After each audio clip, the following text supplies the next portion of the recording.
Hi, my name is Morgan Lopez, and I'm going to be discussing the differences between ethical and legal obligations in the sense of a responsible citizen speaker and a demagogue. A responsible citizen speaker in these days is under a lot of pressure because there's a lot of new technology like social media that's able to twist words. So responsible citizen speakers have to be very conscious and careful about what they're speaking about, and they need to be very well-rounded and knowledgeable on whatever they are trying to portray to their audience. Usually citizen speakers have really good intentions, and they're speaking and portraying their message from their heart, and they're not trying to manipulate anybody in the crowd, and it's usually the topics that are portrayed are for a good cause.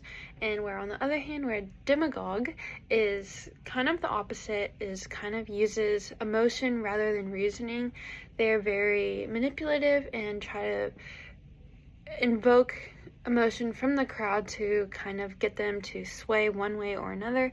And this is not really the most effective way of trying to persuade an audience, because you don't really have any logical facts backing up any of your evidence. And so even though you might be able to emotionally get people involved, when you look at it from a reality perspective, you're not really portraying facts and statistics and using logic.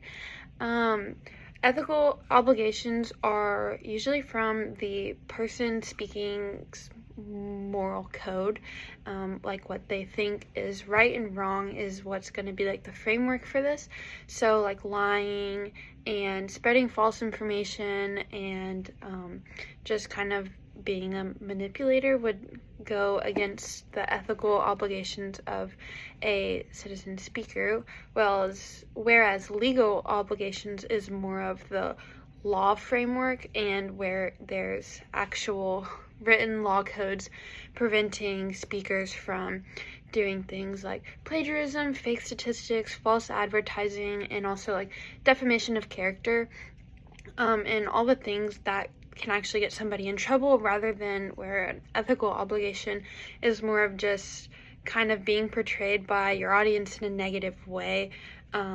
There's kind of difference in consequences with those two. An example of someone who would be categorized as a demagogue is Donald Trump.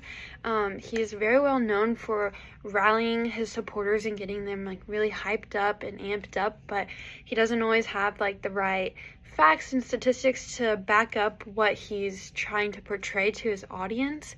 And kind of his way of being a politician and getting support would more so fall under a demagogue rather than a responsible citizen speaker.